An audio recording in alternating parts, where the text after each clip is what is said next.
আমরা সুন্নিরা ভণ্ড নই, ভণ্ডরা সুন্নি সেজেছে। ঠিক কিনা কথা বলে? খবরদার, আল্লাহর ওয়াস্তে আমাদেরকে মাজার পূজারি বলবেন না ভাই।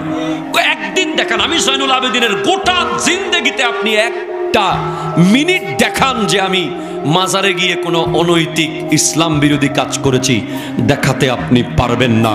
আমি এই বন্যার মধ্যে নোয়াখালী সেনবাগে গিয়েছিলাম ভালোবাসার পুটলি নিয়ে, সেখানে একজন ওলি আল্লাহর মাজার আছে। সবাই মিলে যখন আমাকে নিয়ে জিয়ারত করতে ঢুকতে চাচ্ছে, আমি ওই ওলি আল্লাহর মাজারের গেইটে দাঁড়িয়ে যুবকদের উদ্দেশ্যে আগে লেকচার দিয়েছি, মাজারে কি করা যাবে কি করা যাবে না। এরপরে জামাতের লোক বলেন, শিবিরের ভাই বলেন, যেই দলের বলেন, সবাই একসাথে জিয়ারত করতে গেছে। যাবে, আমাদেরকে হক আর বাতিল চিহ্নিত করতে হবে। অসংখ্য ভণ্ড মাজার বাংলাদেশে আছে না নাই? স্বপ্নের মাজার আছে না নাই?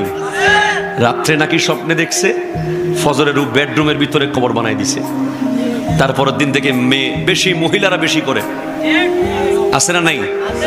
আপনারা আহলে সুন্নাত জামাতের যুবক ভাইয়েরা একসাথে মিলে এই ধরনের কোন ভণ্ডামির খবর পেলে যাবেন, একবার বুঝাবেন, দুইবার বুঝাবেন, তিনবার বুঝাবেন, চতুর্থ বার অ্যাকশনে গেলে আমরাও সাথে থাকব। ঠিক কিনা কথা বলেন?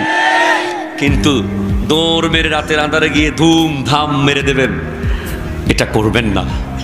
আল্লাহ বুঝার তৌফিক দান করুক।